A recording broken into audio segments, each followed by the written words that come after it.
کیا خوبصورت انداز ہے میرے خالق کے سمجھانے کا. فرمایا یا ایھا الانسان، اے انسان، ما غرک بربک الکریم، اس کریم رب سے تجھے کس نے غافل کر دیا؟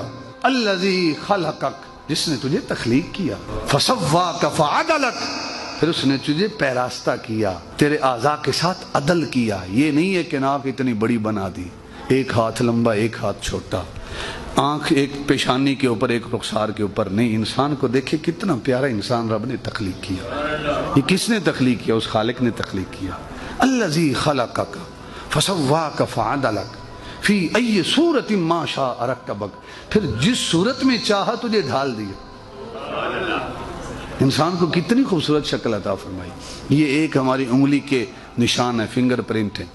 روئے زمین پر کروڑوں نہیں کھربوں اربوں انسان بستے ہیں، ایک انسان کے نشان دوسرے انسان سے ملتے جلتے.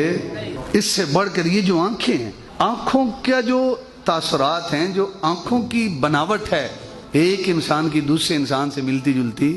آج بھی آپ ایئرپورٹ پر جائیں نا تو وہاں کی آنکھوں کی تصویر بناتے ہیں، تصویر لیتے ہیں، تمہاری آنکھوں کو کیپچر کیا جاتا ہے، اس لیے کہ ایک انسان کی آنکھ دوسرے انسان سے ملتی جلتی. یہ کس کی کاریگری ہے؟